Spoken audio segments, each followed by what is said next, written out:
So welcome back दोस्तों, आप लोग अपने यूट्यूब चैनल पे। आज हम करने जा रहे हैं हमारा आखिरी सम लॉस ऑफ स्टॉक का, और आखिरी है और दमदार भी है। ठीक है, चलो फिर देखते हैं एग्जैक्टली क्वेश्चन क्या है।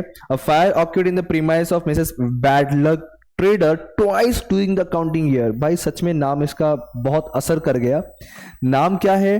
बैड लक, और इतना बैड लक कि साल में 2 बार आग लग गया है। ठीक है, 21-22 अकाउंटिंग ईयर है, इज ऑन 31st। अच्छा, पहला जो आग लगा है वो लगा है 31 अगस्त 21 को, एंड फिर से उसी साल में 30 नवंबर, मतलब अगस्त के बाद सितंबर अक्टूबर 2 महीने के बाद फिर लग गया भाई, 2-3 महीने के बाद फिर से आग लग गया। फ्रॉम द फॉलोइंग पार्टिकल्स हमें डेटा दिया हुआ है, उसके थ्रू हमें पता करना है इंश्योरेंस क्लेम उसको फर्स्ट टाइम कितना मिलेगा, सेकंड टाइम कितना मिलेगा। द स्टॉक एज एट 31 मार्च 21 का गिवन है, मतलब ये ओपनिंग स्टॉक दिया है। किसका ओपनिंग स्टॉक? जब फर्स्ट टाइम आग लगा तभी का ओपनिंग स्टॉक दिया हुआ है। मतलब इसमें ये बोल सकता हूं कि इसमें 2 मेमोरेंडम ट्रेडिंग बनाएंगे। एक पहले साल का आग लगा तब फर्स्ट टाइम का, फिर सेकेंड टाइम का, सेम ईयर का ही। तो अपने लिए थोड़ा सा इजी पड़ेगा, सब क्लासीफाई करके लेंगे। ओके, फिर परचेज दिया है 1 अप्रैल से 31 अगस्त, और पहला आग 31 अगस्त को ही लगा है। तो ये जो मैं यहाँ लिखता हूं कि ये जो है ना मेमोरेंडम 1 का है, ये भी मेमोरेंडम 1 का है। फिर परचेज दिया है 1 सितंबर, मतलब आग फर्स्ट आग लग गया, उसके बाद जो सेकेंड मेमोरेंडम बनेगा ना उसका डेटा ये आपका मेमोरेंडम 2 का है।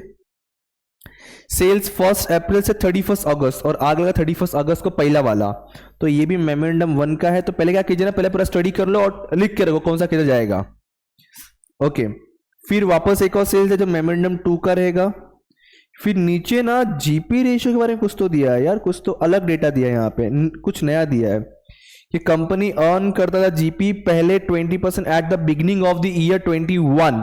मतलब पहला जब आग लगाना उस साल में स्टार्टिंग में 21 के स्टार्टिंग में ही बात, मतलब सिंपल सा बात करो, प्रीवियस ईयर हम लोग जो प्रॉफिट कमाते थे 20%, लेकिन अब से सेलिंग प्राइस 20% बढ़ गया है। और जब सेलिंग प्राइस बढ़ेगा तो यार प्रॉफिट तो बढ़ेगा ना 20%। ये कॉस्ट बढ़ने के बारे में कहीं कुछ बोला नहीं है इसने, कॉस्ट बढ़ने के बारे में कहीं कुछ नहीं बोला, मतलब कॉस्ट रिमेन कांस्टेंट रहेगा अभी भी, लेकिन हमने सेलिंग प्राइस बढ़ा दिया। कॉस्ट उतना ही हो रहा है, सेल प्राइस बढ़ा बट कॉस्ट तो उतना ही है, मतलब सेलिंग प्राइस बढ़ा मतलब सब प्रॉफिट भी बढ़ेगा। यस और नो? तो जो भी अभी रहेगा प्रॉफिट बढ़ा देंगे लोग, ठीक है, मतलब नया रेशियो निकालना पड़ेगा, न्यू रेशियो पता करना पड़ेगा। ठीक है, द वैल्यू ऑफ सैल्वेज, जब पहली बार आग लगी तब सर 30,000 का सैल्वेज हुआ, और जब दूसरी बार आग लगी 2,000 का सैल्वेज हुआ।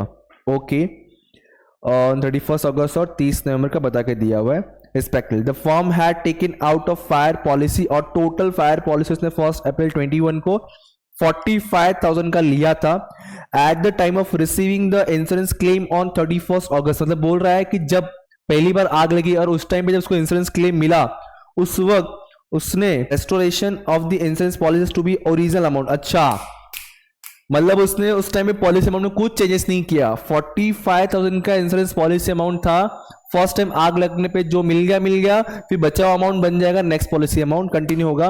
ओके, एवरेज क्लॉज फॉलो करना है, फाइन।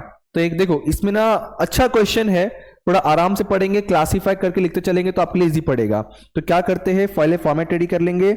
अब चलते हैं, एक स्क्रीन में बनाऊंगा आपके लिए ना वर्किंग नोट के बनाता हूँ, वर्किंग नोट के लिए एक कैलेंडर रेडी करता हूँ आप लोग को, थोड़ा सा और क्लैरिटी मिल जाएगा। बनाता हूँ एक कैलेंडर।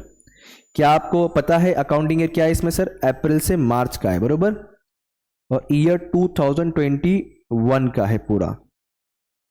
चलो, तो अप्रैल, मई, जून, जुलाई, अगस्त, सितंबर, अक्टूबर, नवंबर, दिसंबर, जनवरी, फरवरी और मार्च।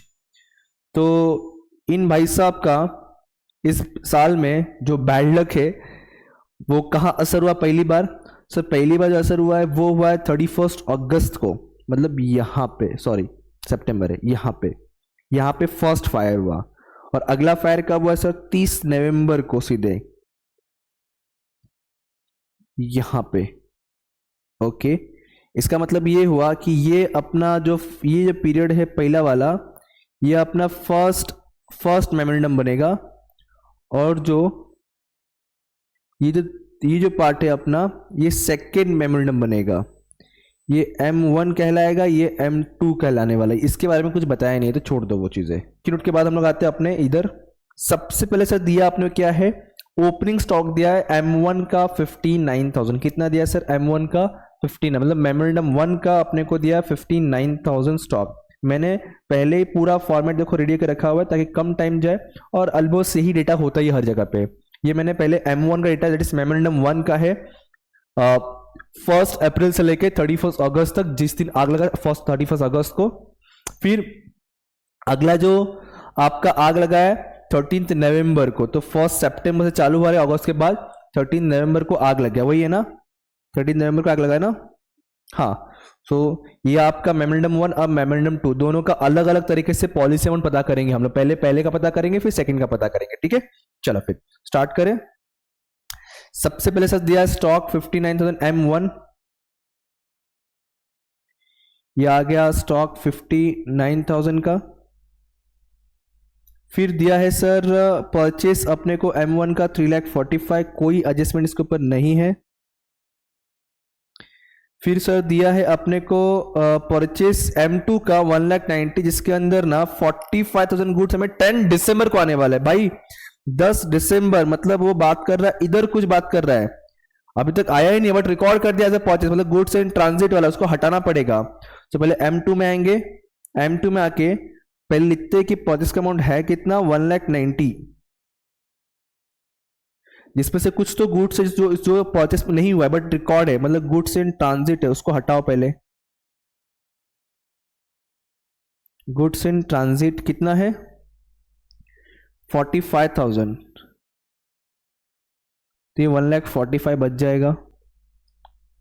ओके, तो ये हो गया, ये हो गया, ये हो गया। फिर बोला है सर सेल्स M1 वाला है 4,71,000, मतलब ऊपर इधर आएगा 4,71,000 है। फिर M2 के सेल्स में है, लेकिन M2 के सेल्स में कुछ तो एडजस्टमेंट बोला है कि इसके अंदर गलती से हमने फर्नीचर सोल्ड इंक्लूड कर दिया है। 27,000 का फर्नीचर सोल्ड इंक्लूड है 225 के अंदर, तो M2 में आएंगे 225 एक्चुअल सेल्स दिया हुआ है,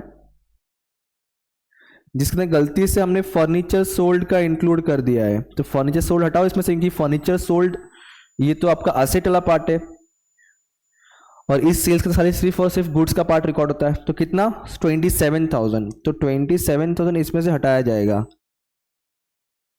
तो कितना बच जाएगा 1,98,000। Yes sir no, yes sir no, yes sir. Okay, मतलब सर स्टार्टिंग के 4 एडजस्टमेंट अपना हो चुके हैं, 4 क्या 5 हो चुके हैं। अब जो रेशियो के बारे में बोला ना उसकी सॉल्व करता हूं मैं, उसके लिए मैं वर्किंग नोट पे आऊंगा सीधे। मैं यहां लिखता हूं सबसे पहले मैं क्या निकालने जा रहा हूं, मैं निकालने जा रहा हूं न्यू जीपी रेशियो पता करूंगा 2021 से 22 वाला अकाउंटिंग ईयर का, ठीक है। अब जो ओल्ड की बातें हैं, ओल्ड में क्या, यहां लिखता हूं नीचे में, जो ओल्ड है पहले सेल्स अमाउंट और जीपी कितना था वो लिखूंगा मैं, ठीक है। ओल्ड मतलब टिल ओल्ड लिखो या 2021 लिखो, जो भी लिखो। तो पहले सेल्स बोला था कि सर 100 रुपीज के ऊपर जो ना जीपी आपको 20 मिले। सर कहाँ लिखा है, सही देखो ना, यहाँ लिखा है 20%। 20% किसके ऊपर, सेल के ऊपर। जो भी तुम्हारा सेल्स होगा उसको 20% रहा, तो तुम्हारा क्या था सर 20% ऑल सेल जो था अपना प्रॉफिट था सर, ठीक है। However the selling price was raise by या राइज बाय 20%। 20% सेल्स प्राइस बढ़ रहा है। अब देखो ये क्या बोल रहा है, सेल्स 100 था, अब 20% सेल्स अमाउंट बढ़ गया। अगर सेल्स बढ़ रहा है, कॉस्ट में कोई चेंजेस नहीं हुआ है, कॉस्ट उतना ही खर्चा हो रहा है, मतलब है कि सर जब सेल्स बढ़ेगा तो जीपी बढ़ेगा। अगर कॉस्ट भी कुछ हुआ तो बात अलग होता, बट कॉस्ट का कहीं कुछ नहीं बोला है। So we assume sir cost remain constant है, जितना खर्चा हो रहा था उतना ही हो रहा है, लेकिन सेल प्राइस हमने बढ़ाने की वजह से अपना प्रॉफिट भी क्या होगा, इंक्रीज होगा। तो सेल जहां 100 था वो कितना हो जाएगा 120, जहां जीपी 20 है वहां 40 हो जाएगा। तो यहां पे 120, यहां पे 40, उसको यूज करके आप न्यू जीपी रेशियो निकालोगे। सर लिख के बताओ कैसे बोल रहे हो आप। तो क्वेश्चन में क्या बोला है, ये प्लस इंक्रीज हुआ है 20% या 20 अमाउंट बोल दो, आपका सेल्स में इंक्रीज और जीपी में 20 से इंक्रीज होगा। तो सर ये 120 हो गया, ये 40 हो गया। अब मैं जीपी रेशियो का फॉर्मूला अप्लाई करूंगा। यहां पे फॉर्मूला क्या बोलता है, GP upon sales multiply 100। Solve कर दो, आपको न्यू जीपी रेशियो मिल गया कितना 40 अपॉन 120 मल्टीप्लाई 100 आएगा आपको 33.33% आ गया ऑन सेल। तो आऊंगा मैं सीधे, जीपी रेशियो मुझे मिल चुका है, अब यहां पे आऊंगा 4,71,000 पे 33.33%। तो कैलकुलेट उठाओ, वहां टाइप करो 4,71,000 मल्टीप्लाई 33.33% दबा दो, तो आपको अमाउंट मिल जाएगा 5,69,999 समथिंग। ठीक है, 1,56,999 समथिंग मिल रहा है। मतलब राउंड फिगर पे, ये राउंड फिगर में 1 लाख कितना हो जाएगा, 1,57,000। क्यों? क्योंकि देखो ना 1,56,999 है ना, तो राउंड फिगर क्या बन जाएगा अपने लिए सर, ये बन जाएगा 1,57,000। चलो closing stock up to date of 5 पता कर सकते हैं, 59,000 प्लस 3,45,000 प्लस 1,57,000, ये टोटल बन रहा है मुझे 5,61,000 इधर भी, 5,61,000 इधर भी, माइनस करेंगे 4,71,000, तो मुझे मिल रहा है 90,000 का closing stock up to date. मतलब पहली बार जब आग लगा तब हमारे गोडाउन में सर 90,000 का स्टॉक था, जब आग लगा तब था उतना। अब 90,000 का closing stock up to date of fire आया, और पहली बार में कुछ तो सैल्वेज वैल्यू किया है, कुछ तो गुड्स बचा है, बहुत इंपॉर्टेंट है, ध्यान देना यहाँ पे। फर्स्ट टाइम पे सैल्वेज हमने 30,000 का कर दिया, मतलब 90,000 का गुड्स था, 30,000 हमने बचा लिया है, और बाकी 60,000 गुड्स जो जल के राख हो गया। ध्यान रखना क्या मैंने वर्ड यूज किया हुआ है, 30,000 हमारा गुड्स बचा हुआ है अभी। ओके, सुनना आगे एक क्वेश्चन पूछूंगा मैं।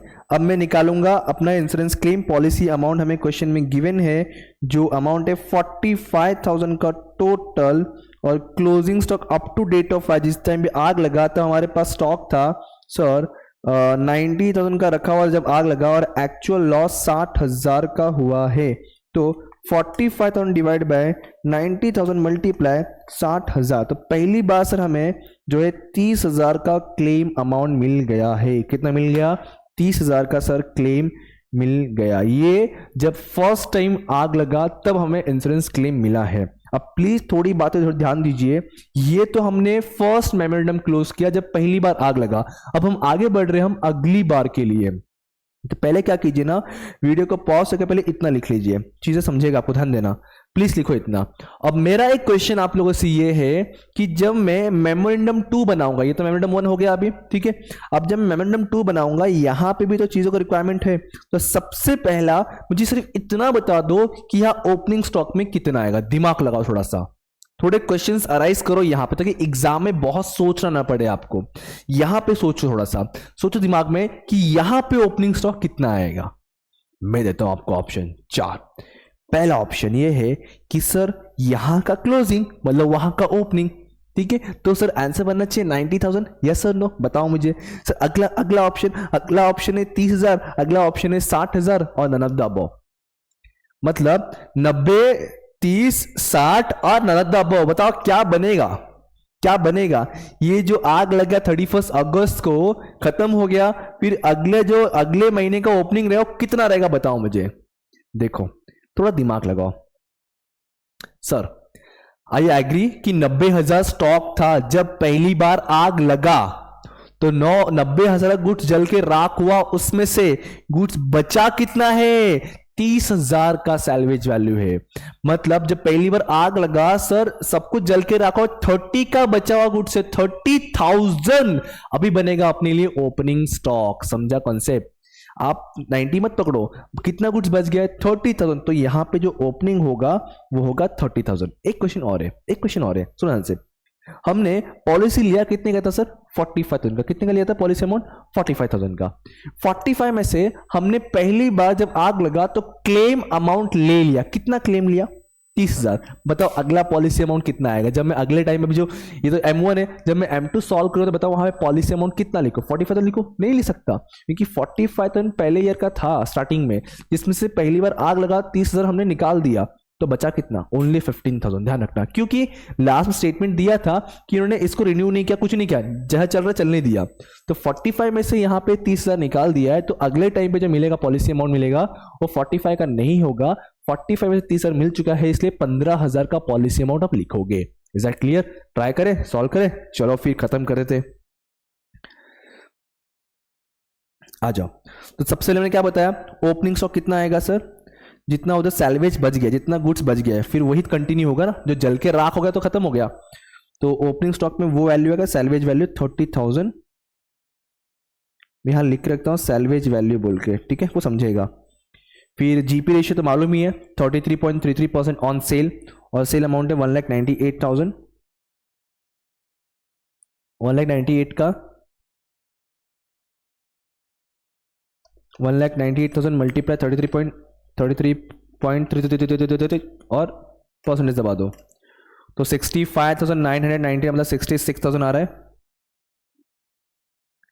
अब निकालते सेकेंड टाइम हमारे पास कितना क्लोजिंग स्टॉक पड़ा हुआ था जब सेकेंड टाइम आग लगा सर, 30,000 प्लस 145 प्लस 66,000, 2,41,000, इधर भी 2,41,000, इधर भी माइनस करो 198,000, तो 43 का स्टॉक पड़ा हुआ था जब सेकेंड टाइम आग लगा, तो यहां पे आएगा 43,000। कोई एक्सपेंसेस नहीं है, बट यह सैल्वेज वैल्यू था इस बार, वो था सैल्वेज वैल्यू ओनली 2,000 का, मतलब सर 41,000 का आग में पूरा खत्म हो गई कहानी। आगे बढ़ते, मैंने क्या कहा सर, पॉलिसी अमाउंट जो है ना, ये अमाउंट अब कैसे निकलेगा, टोटल हमने पॉलिसी लिया था 45 का, ठीक है, जिसमें से क्लेम ऑलरेडी हमने 30,000 का ले चुके हैं, तो बच्चा ओनली 15,000 का पॉलिसी, तो यहां आएगा 15,000। Closing stock up to date of fire, अब सेकेंड वाला जो है 43,000, और एक्चुअल लॉस रिसेंटली निकाला 41,000। अब इसको सॉल्व करो, डिवाइड बाय 43,000 मल्टीप्लाई 41,000, समझे कुछ अलग ही आ रहा है, 14,302.32558, तो ये बन रहा है 14,302, क्योंकि पॉइंट का 3 है तो ये अप्रोक्स लिख देता हूं मैं, बेटर रहेगा, क्योंकि पॉइंट के बाद 32 है। डन, इस तरीके सम करना है। तो ये था हमारा आखिरी सम गुड्स वाला। इसके बाद चालू करेंगे हम प्रॉफिट वाला। सो फिलहाल अभी ये यहाँ पे लिख के खत्म करो, विथ ये वर्किंग नोट भी लिख के रखना, आप लोगों के लिए बहुत हेल्पफुल है। अब मिलेंगे अगले वीडियो, अगले लेक्चर, तब तक पढ़ते रहिए, पढ़ने से याद करते रहिए, और जाने से पहले इस वीडियो को फटाफट सीए में इंटरमीडिएट फ्रेंड के साथ में शेयर कर दीजिए। जय हिंद दोस्तों।